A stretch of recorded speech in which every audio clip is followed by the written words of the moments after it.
Welcome back to Theresa.is.Dead. My name is Theresa and I'm very much alive. Or am I? If you're new here, hello, welcome. I have an awful fucking mouth, and if you're not into that kind of language, or just weird shit in general, then this is probably not the place for you. So feel free to X out the video here. No harm, no foul. I will remember our time fondly. If you don't feel like listening to my spooky bullshit today, I will leave a time code right here. Feel free to jump ahead to the actual review portion of this video. For this video, I was trying to think, what should I talk about? So I figured, for any kind of spooky video, I'm gonna try to do a spooky story time. I guess it kind of just makes sense and it lines up with what we're talking about. The story that I'm about to tell you is what happened to me when I was about 15 or 16 years old. So, it's no surprise that I love horror, ghosts, I love all that kind of shit. But at the same time, it also scares the shit out of me as well. And I think that's what I like about it. So when I was in high school, I went to a very large high school in Queens. It was actually the 5th most dangerous high school at one point. And this was like fucking 1999. We had metal detectors. I had airport security when I went to school. Needless to say, high school was a touch rough, but always interesting. The period I had before this history class was gym. I must have forgot something in the locker room. To this day, I don't really remember what it is, and I guess it doesn't really matter at this point. So I remember asking the teacher, may I please go downstairs to retrieve said object? She said, absolutely, sure, here you go. She gave me a pass. So where our gym was the actual basement of the building, and it's exactly what you would think a high school gym basement would look like.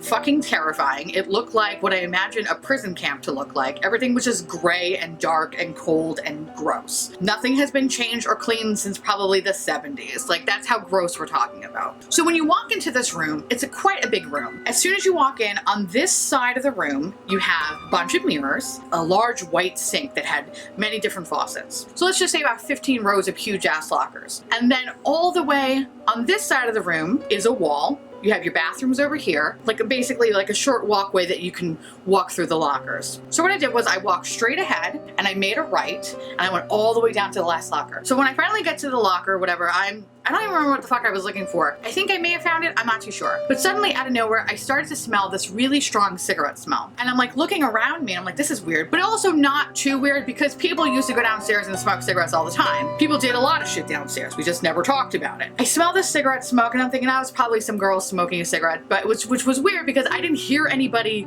in here. Now this is a very large locker room. So my footsteps echo in this place. So I didn't even hear anybody. So this is actually kind of weird that I'm not hearing anybody, but I can smell smoke. So I guess I must have found whatever I was looking for, but something told me to turn around. So as I turned around and to look all the way down by where the faucets were, I saw a woman. I did not see her there before, but I actually almost screamed. I went, and I looked, and the lady did not move. Now, granted, the lady's not staring at me. I only see the lady from her profile, so she's looking directly this way. So all I could see is her profile and what she's wearing. She had long, dirty blonde hair. She had like a white button-up shirt and like light blue jeans. And I remember saying, oh, you scared me. And she didn't react.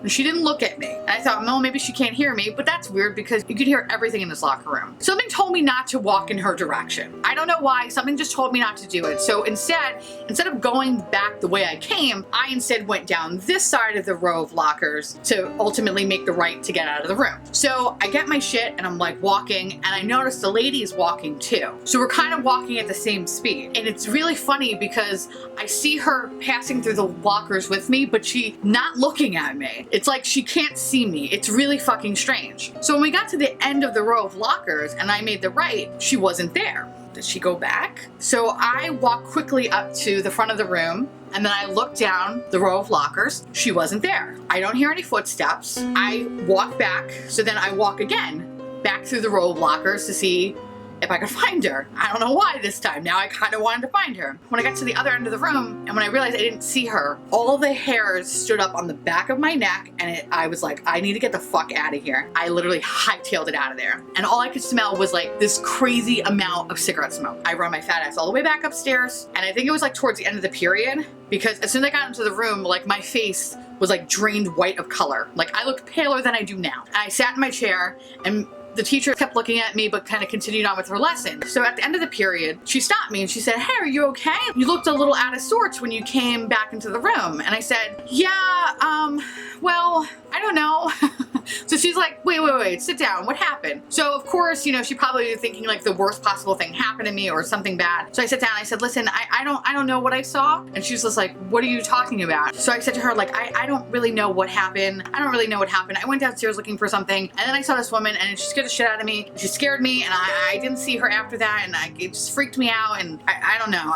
It scared me a little bit. And so she's kind of looking at me like this and she's like nodding and she went, what did she look like? So I described her. I'm like, well, she was like kind of like a tall, thinnish woman. She had long blonde hair. She had like a white button-down shirt. She had blue jeans on and she went, okay. She goes into her desk drawer. She pulls out a yearbook. Ugh, this still freaks me out when I think about it. And she like goes couple pages.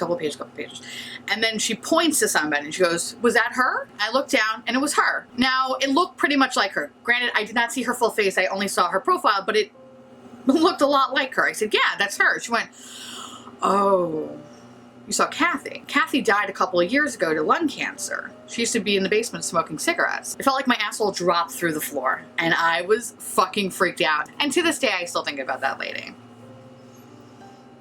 Oh God. So yeah. Any good stories?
So in today's video, we're going to be talking about the Nightmare on Elm Street palette. On Elm Street, sleep can be deadly, but with these bright colors and metallics, you'll never have to worry about killer dreams. Stand out and make a statement or kick up an everyday look. Use shadows individually or blend together to contour, highlight, and line eyes. Create a flawless, natural eye or apply more shade for a darker definition. First and foremost, the packaging is fucking everything. Like everything. Look how fucking adorable this is. And I know I have to emphasize fucking because it is fucking amazing, this palette. This is so cute. And as someone who loves horror movies, who loves Halloween, this is my brand.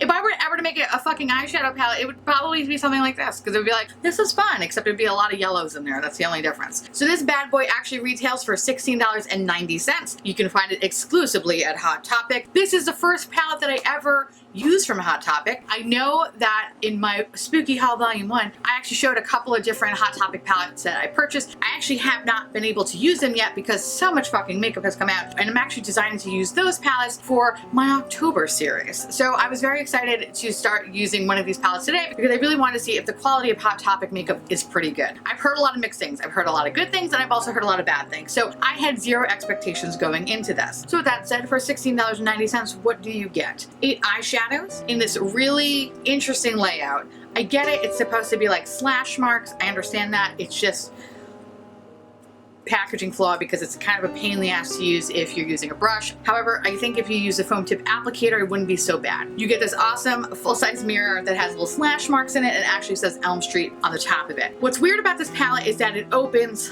like this instead of being like this. But I noticed that the Friday the 13th palette, which will be its own dedicated video, opens like this. Oh my god, that green shadow. Ooh, girl. All right. Sorry, Jason. Another day. I don't know. Maybe it's because they're companion pieces. I guess that maybe they're supposed to be like this. And in that case, it would kind of make sense that they would open like this. Okay, fine. whatever. So when you look at it that way, it appears that this...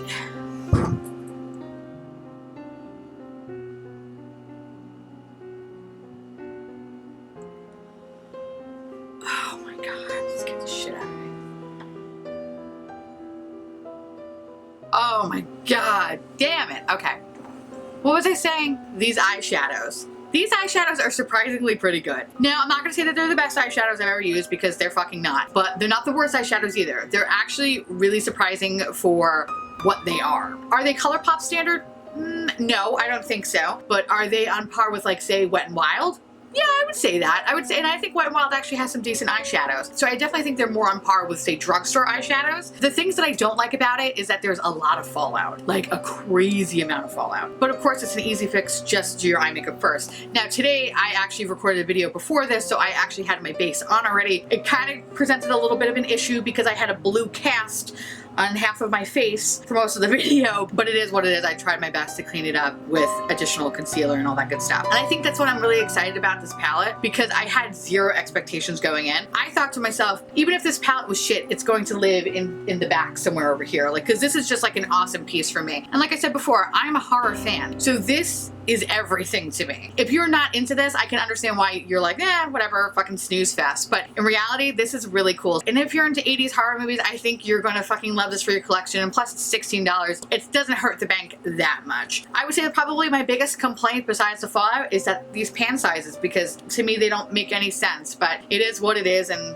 I'm just gonna shut the fuck up about it. I am actually really pleasantly surprised with how much I like this eyeshadow palette. And with that said, I cannot wait to use the Friday the 13th eyeshadow palette. I purposely stuck with the blues because to me, it just felt very 80s and felt very fun. So actually to zoom you right in. So keep in mind, I actually have not been wearing this for most of the day, so I can't speak to if this is going to last long or whatever. I think this is just purely for my own enjoyment, honestly. I don't really give a shit. I just love how this looks. It's just fun. It's like a fun Halloween palette. If you're into this kind of shit, I think you would be pleasantly surprised with purchasing this guy. And if you're not, I hope you enjoyed my weird spooky story. So yeah, I guess that's about it. So on that note, I want to say thank you so much for watching. I truly appreciate it as always. Feel free to like, comment, hit that subscribe button, it's free, and hit that bell icon for notification of all my future posts. And follow me on Instagram and Twitter, and to a lesser extent Facebook, even though I'm trying to figure it out. And yeah, that's about it. So I guess I will see you little pumpkins later. Bye.